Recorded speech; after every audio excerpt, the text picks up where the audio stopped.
right at this point,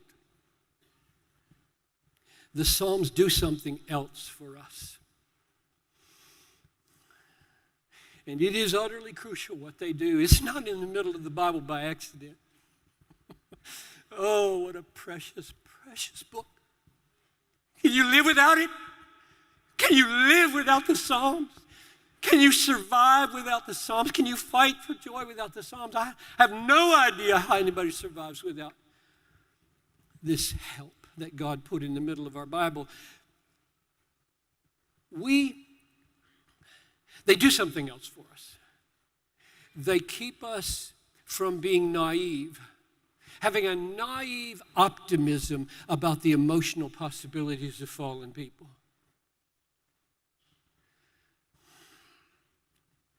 And they help us navigate the seas of embattled emotions. When we're born again,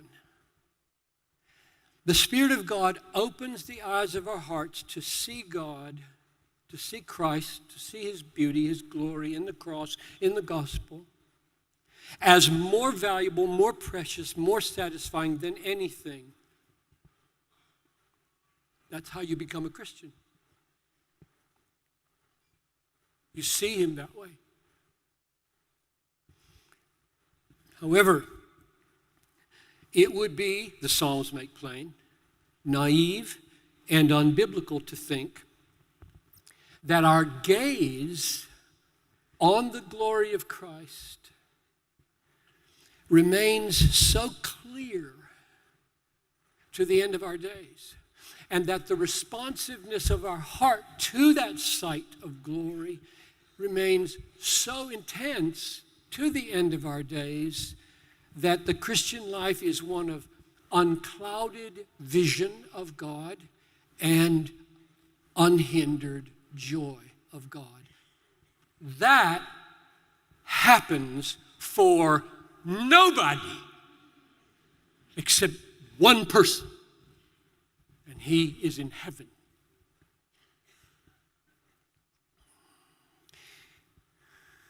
The Psalms, more than any other book in the Bible, illustrate that sobering fact. The psalmist's vision of God is often obscured.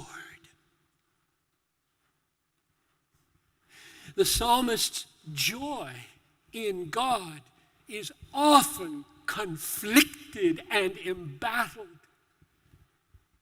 For example, I am ready to fall, and my pain is ever before me. Psalm 38. I am lonely and afflicted.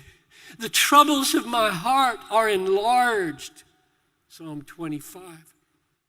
There is no soundness in my flesh because of your indignation. There is no health in my bones because of my sin. My iniquities have gone over my head. They are like a heavy burden, too heavy for me. Psalm 38. Why are you cast down, O my soul? Why are you in turmoil within me? Psalm 42. You have rejected us, O God. You have disgraced us and have not gone out with our armies. You have made us turn back from the foe, and those who hate us have gotten spoil. You have made us like sheep for the slaughter and have scattered us among the nations. All day long my disgrace is before me, and shame has covered my face. Psalm 44, quoted in Romans 8:36, by the way. I am weary with my moaning. Every night I flood my bed with tears. I drench my couch with weeping. My eyes waste away because of grief. Psalm 6. This is why we cleave to the Psalms. They are us. Pain, loneliness, affliction, trouble, guilt, burdens, no health, cast down, turmoil, shame, moaning, weeping, nights flooded with tears. Are you in the world? That's us. Unless we're utterly hypocritical.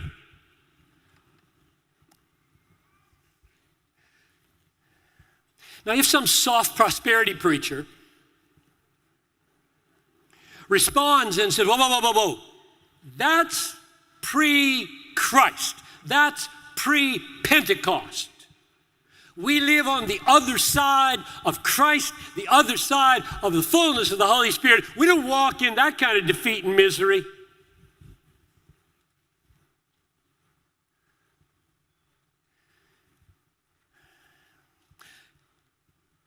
I say, then why did Paul say, I have great sorrow and unceasing anguish in my heart? Unceasing anguish in the heart of the man who said, rejoice how often? Always. Go figure. I mean, this is the miracle of the Christian life. Unceasing anguish. My kinsmen are perishing. What do you expect me to feel? Rejoice always. Can you do that? Yes, you can. If you are indwelt by the Holy Spirit, not easy. It's a miracle. Yes, you can. There's no way to survive without that. Why did he write, we are treated as impostors and yet true, as unknown yet well known, as dying and behold we live, as punished and yet not killed, as sorrowful yet always rejoicing. My favorite phrase. Oh, God, thank you that that's in the Bible.